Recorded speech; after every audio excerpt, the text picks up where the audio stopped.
Good morning students. कल हमने अर्थशास्त्र के 2 क्वेश्चन याद किए थे बच्चों। आज भी हम अर्थशास्त्र की 2 क्वेश्चन बेरोजगारी वाले लेसन में से याद करेंगे। इसमें से पहला क्वेश्चन है, शिक्षित बेरोजगारी भारत के लिए एक विशेष समस्या क्यों है। शिक्षित बेरोजगारी जिसको हम बोलते हैं एजुकेटेड अनएम्प्लॉयमेंट। शिक्षित लोगों में बेरोजगारी हमारे भारत के लिए एक बड़ी चुनौती है। लाखों शिक्षित लोग बेरोजगार हैं।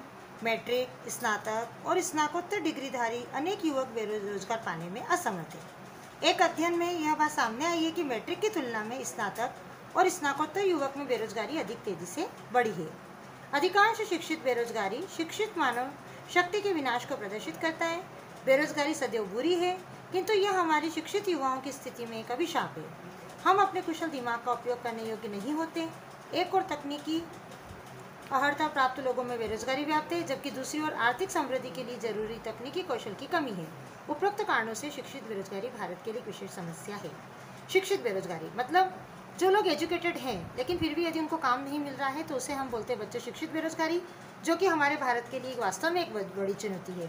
हमारे भारत में कई एजुकेटेड लोग हैं लेकिन उनके पास काम नहीं है, इस कारण वो बेरोजगार है।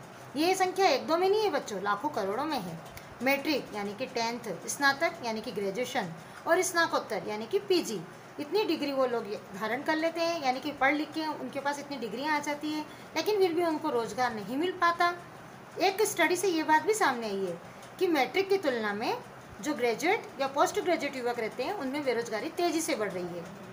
अधिकांश जो शिक्षित लोग रहते हैं वो मानव शक्ति के विनाश को प्रदर्शित कर रहा है। मतलब ये जो बेरोजगारी है वो मानव शक्ति के विनाश को प्रदर्शित कर रही है।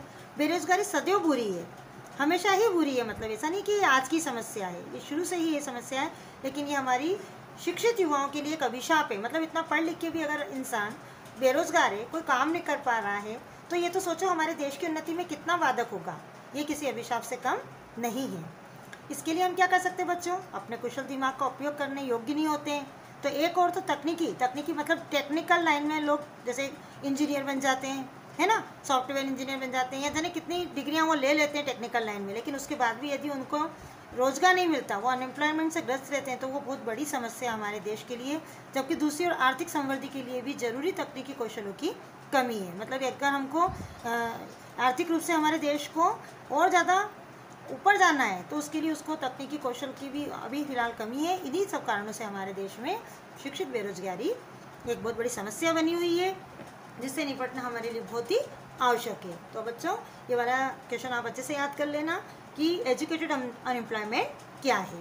ओके बच्चों, इसके बाद में आता है बच्चों क्वेश्चन नंबर 2, मानव संसाधन भूमि और भौतिक पूंजी जैसे अन्य संसाधनों से कैसे भिन्न है।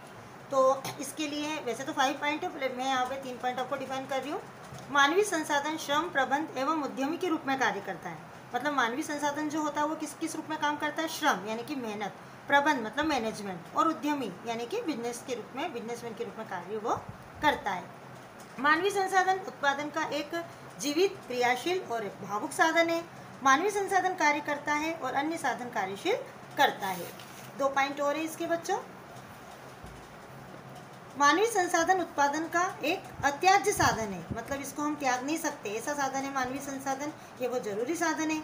वास्तव में मानवीय पूंजी एक तरह से अन्य संसाधन जैसे भूमि और भौतिक पूंजी से श्रेष्ठ है। मतलब जो मानव पूंजी होती है उसके और जो और दूसरे संसाधन होते हैं जैसे भूमि या भौतिक पूंजी, इससे ये मानवीय संसाधन जो होता है वो श्रेष्ठ होता है, क्योंकि मानव संसाधन भूमि और पूंजी का उपयोग कर सकता है। भूमि और पूंजी अपने आप उपयोगी नहीं हो सकते। एक मनुष्य है मतलब जो बाकी सब संसाधन का उपयोग कर सकता है, इसलिए अर्थव्यवस्था में मानव संसाधन का सबसे ज़्यादा महत्व है। ये अब तक टोटल कितने क्वेश्चन हो गए बच्चों, 4। इन 4 क्वेश्चन की PDF भी मैं आपको भेज रही हूँ। ये सारे क्वेश्चन क्या है, रिवीजन क्वेश्चन है, जो कि एग्जाम की दृष्टि से बहुत उपयोगी है। इस प्रकार से हम रोज 2-2 क्वेश्चन लर्न करेंगे और उसकी PDF भी मैं आपको भेजते जाऊँगी।